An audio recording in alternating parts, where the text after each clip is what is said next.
it's the water that makes a difference in these cities. And it's a romantic element, water in the city. It's the last element of nature that is not fully tamed, I think. And this makes water so special, and I think it attracts people. Hi, and welcome back to the Cities Reimagined podcast. I'm your voice of choice, Johannes Riegler, and in this episode, we will explore how the city of Mechelen is reimagining its connection to water and nature. Also, welcome if you're listening to this episode via the Urban Voices podcast channel. Worldwide, urban areas are reimagining and reinterpreting the role of water in their cities. In the past, too often, cities have turned their back towards their streams and towards the water bodies and ponds, and that was primarily due to industrialization and pollution. But if you look at it from a global perspective, having a river or a stream running through a city is luxury and the source of life where humans and animals and plants can thrive.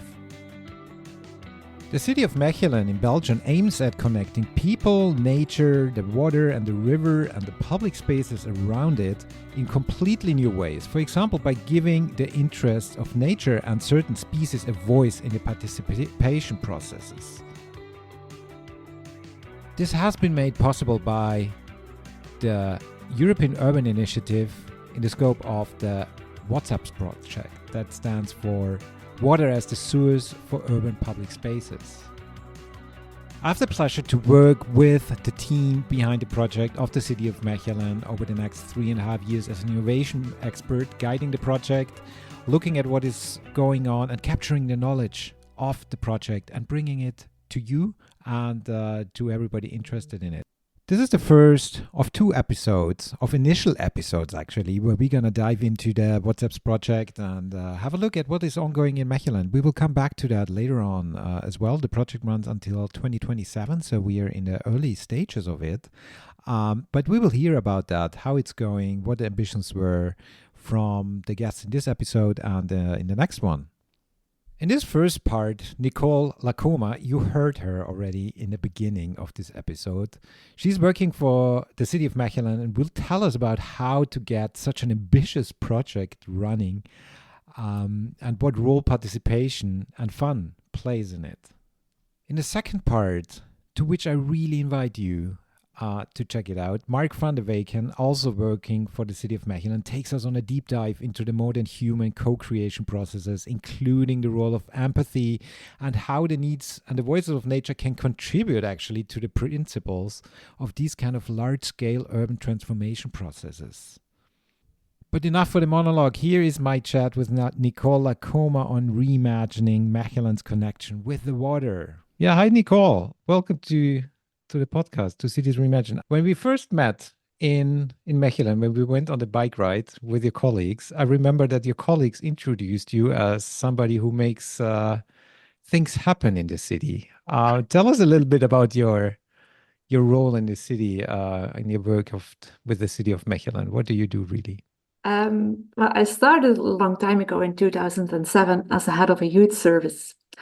And I came across a lot of young people who wanted to change a lot in the city and own the city. And one of the things that I first did, which I'm still very proud of now, is that we built a skate park. Well, actually, the skaters built it themselves in concrete. And it was really difficult to convince people that we shouldn't get a contractor, but have the people working with concrete and really building the skate park itself.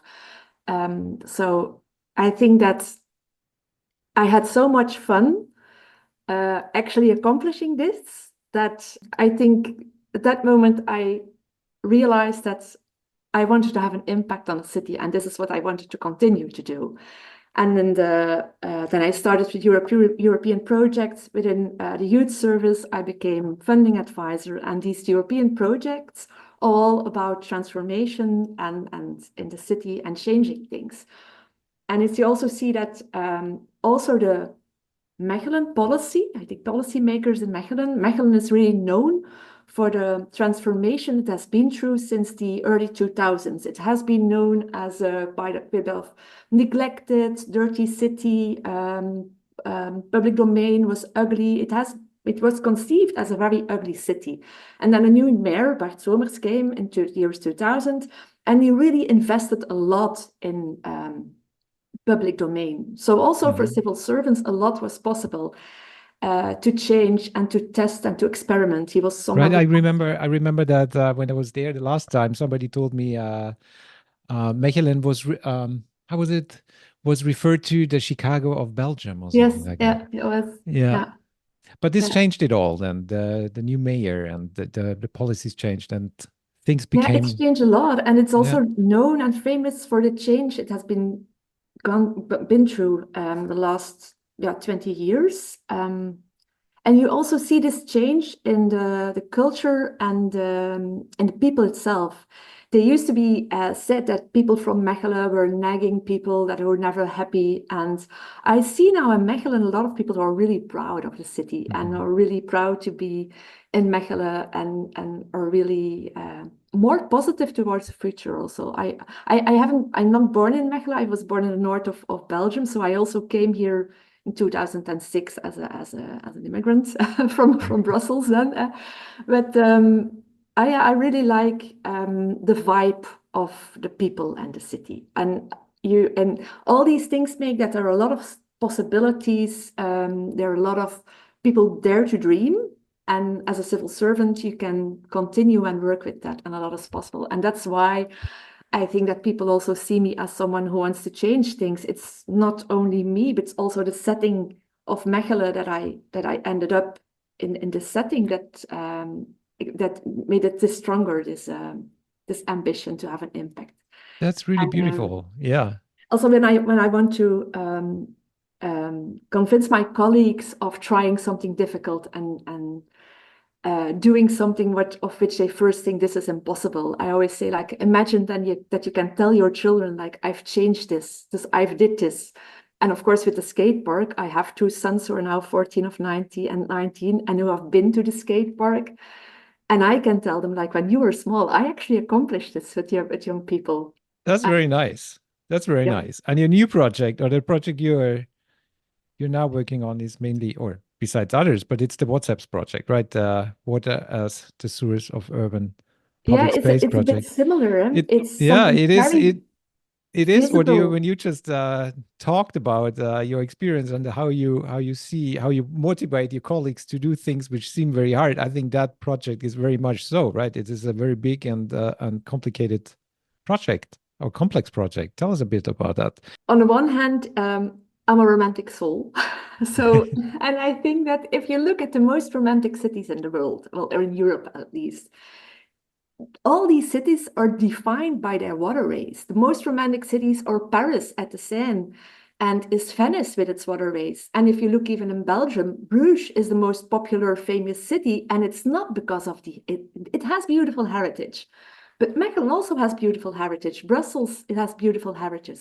It's the water that makes a difference in these cities. And it's a romantic element, water in a city. It's in a complete urban, dense area, it's the last element of nature that is not fully tamed, I think. And this makes water so special, and I think it attracts people. It makes them, gives them a different vibe. So I always seen it as a potential of the river that was not fully unlocked, or so there was still, we had a small part of a floating part of the river, which I liked very much, but it's only one part, and then it stopped, and you have car parks next to the river, you have boats blocking the view. So I was like, why don't we do something with the river? It's also the logical next step in all the transition that Mechelen has been through. Mechelen used to have the small canals like Venice, and in the 1910, 1920, they covered it. In the beginning of 2000s, they started to open up these canals from touristic point of view, economic point of view, making the city more attractive. And citizens became very enthusiastic. It has become the most popular spots are the squares and streets where the small canals are opened up. Mm-hmm. But then the river itself, the Dijle River, this river has so much potential which is not used, and even is much easier than opening up all these canals. We should do both, and we have to open them up. So I think if you look at what Mechelen has been doing the last 20 years, and you look at, it's the logical next step. And I believe that citizens also see it as a logical next step, because actually a few years ago, there was a huge participation campaign where people could come up with new ideas for the city. And they actually named there were a few proposals of developing the river again as a true green eco corridor through the city. So even people suggested to work on this river, to redevelop. Which is also very beautiful, because this comes out of a co-creation process, this idea of, it was mentioned by the people, the residents of Mechelen, that they would like to do that. And then you took it up in the public administration and developed a huge project out of it, right? Yeah, there were elements of it already. Yeah? There were some ideas of parts of the river, but it was all very fragmented. And this project combines it all, and it makes it a bigger concept. It makes it, as they also call it, a master plan of the river now, the project. And I also believe that the fact that it is the complete river and a bigger project even attracts more attention, and to it makes people more enthusiastic about it. And it also even makes politicians to raise their ambitions even higher. Mm-hmm. Very nice. Would you like to briefly introduce, in a nutshell, what WhatsApp is? Because there's several sites, and all the sites have different use cases or different functions at the end of the project, and there will be publications we refer to at the Cities Reimagine podcast as well to those publications. But just in a nutshell, what is WhatsApps? It's about water as a source of public space. So it's really giving the water back to the people, and really integrating it as a valuable part of the public domain, by making the case accessible and making the river more visible, but also making sure that the river is an ecosystem in balance with quality water and with a lot of biodiversity. So it's really making this eco corridor stronger and making it as a fully fledged part of the public domain. Mm-hmm. And for all people, it should be inclusive. Everyone should be profiting from the river, not just tourism, not just the pubs and the cafes having their terraces. It should be publicly accessible, and also nature itself, the biodiversity should be respected. Yeah, and it really is it runs along, or the sides of the project run along the whole Binnendijle, right? The whole length of the river through the old part of Mechelen, indeed, which is very, very long. Yeah. And I'm wondering, because a transformation project like this on such a large scale also has very different interests, right? By different people in the city, by different organizations, by different actors involved. What are the hardest nuts to crack with the project, with this transformation of the river and the connection of the river through Mechelen? Well, you see, after COVID, the COVID epidemic, people also rediscovered public domain and rediscovered it as a part of their life, as a part of their homes. And you see that there are already a lot of claims on the river. And as a city, you have to serve all your stakeholders, all your citizens. And I think this is the most challenging, and it's always the most challenging for all cities to combine all these different interests, these different needs. And you cannot prioritize, because people always say, especially in a sort of economical way of thinking, you should prioritize. I really believe that a city may not prioritize, because prioritizing means discriminating part of a target group. We're responsible for all. So the project has to be a big compromise, a very balanced one and a very good one. And that's why being a civil servant is the most difficult job there is. Yeah, wow. I always laugh about it. Also, what I what I like about the project or how you approach things, also what you just said, you really work with this complex system of the city, right? You do not only redevelop the public spaces around the Dijle, but you actually take in other perspectives of nature and biodiversity. You take into account aspects of gentrification. There's so many different angles which you connect with this redevelopment of the public spaces along the Dijle, which is really remarkable, which somehow I feel reflects this kind of what you just said, this different interest, this complexity you deal with in your daily work, right? Yes, that makes Yeah. it most challenging, and but it has always been challenging if you work on public domain. Now, what we have did in Mechelen always was considering these investments in public domain also something that has to be parallel with projects on social inclusion. So the inclusiveness and the participation is something that we have always taken very much into account. I always joke about the fact that, you know, this typical European new Bauhaus aspect of combining these things is something that Mechelen has invented in 2000, and Ursula von der Leyen just took it from us. But it makes it more, it's challenging, but we also are used to doing this. And it's good that, for instance, the Flemish Waterways is a partner in the project as well. It's really engaged because they reflect the needs of boat owners of the economic part of the river. The different services of the city are involved, like the sports service who represents also and also works with the stakeholders, like the swimming clubs in the city. Tell us a little bit more concretely. How do you do that? What is there to learn also for other cities or for other people who work with this complexity?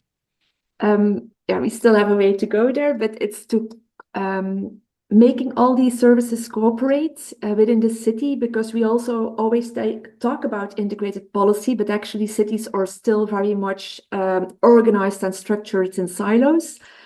And cooperating, having the people of the sports service talk to the people of social department, of the people of infrastructure, and also involving their stakeholders, like we go and talk to the swimming club and also see like, okay, if you want to do an event here, like a competition, what do you need? What it look like if you're going to develop this piece of the pontoons and the access to the swimming port that you're going to develop in the north? Yeah, what do you need? And to give these needs to the infrastructure department. And the cooperation is really difficult. We have this huge steering group. People cannot always attend, but depending on the agenda, we invite them. We invite external people depending on the agenda. And getting this cooperation going is fun. But that is also so inspiring, I find, because you bring up another element besides the how you make people work together in a very process-like approach, but you bring in fun, because is that a leading principle somehow for your work? Because I think you know, you spread such a positive energy as well, I find, and such an enthusiasm about the project, and also how you just talked about the skate park. Is that something you need in the public administration to drag people along and motivate them to do something different, fun, and the positive energy to actually overcome challenges? It's the only way to motivate people, because if you have such an ambitious question for them, and if you want them to do something more than what they regularly do, why should they do it? Why should they be happy to cooperate? It's not when you give them all these problems immediately and say like, okay, now please solve it. But if you present it as something like a challenge that you can accomplish together and make fun in the meantime, then people will be happy to do that. Yes, I believe so too. And part of this project, or also in general, I think there's a lot to learn about WhatsUps, about about the methods and the processes you implement in Mechelen. And I was wondering, you have a couple of transfer cities as well in the project. These Leeuwarden in the Netherlands, Catania in Sicily, and Kristianstad in Sweden, who are going to learn from your experience per se. But there's so many really innovative angles to this project where I feel like this has not been tried on a larger scale or in a city, these approaches yet. Tell us a little bit of what do you think are the main learnings from the project, or you envision the learnings from the project, which can inspire others and can be translated to other urban areas and inspire other policymakers or public administrations. Considering the water as a real part of public domain and how you do this and how you also make the river a part of your target group by considering it an active target group that will get a voice. But it's also interesting for other cities how to not only how to do this, but how not to be afraid of the differences that they might come across, because it's not always easy when people when in a participation process you want to involve people, but you will also start polarization by starting the discussion, and you will also make people temper your ambitions, and you just want to reach the opposite. And that's why a lot of other cities are a bit reluctant to start a process. So I think this is something that can give them courage to do it if we dare to do it, I hope.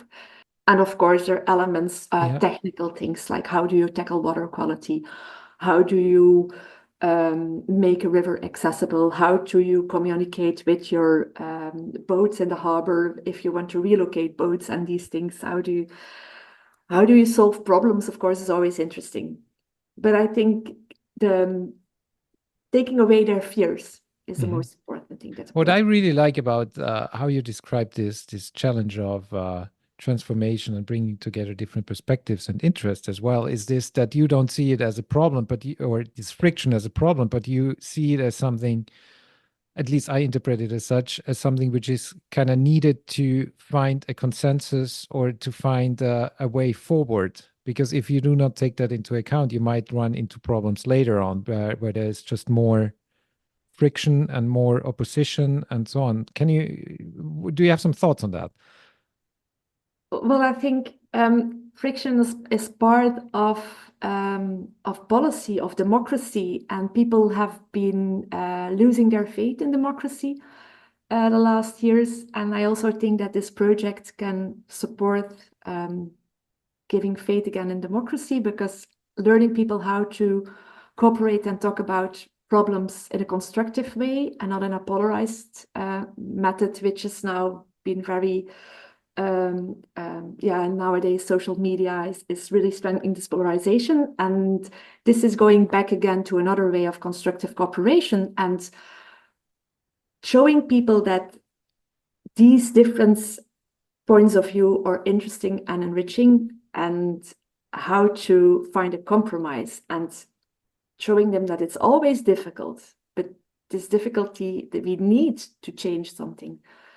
So you're at the beginning of or rather at the beginning of the project, right? And I will have the pleasure to work with you over the next 3 years. So we will come back to this conversation occasionally, and there will be more publications and eventually more podcast episodes on the progress. So our listeners can also follow that.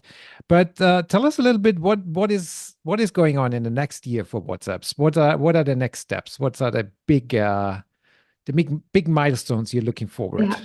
The next steps are the really in-depth participation trajectories with citizens and stakeholders on the specific building sites next to the river, and to come up with a design for it.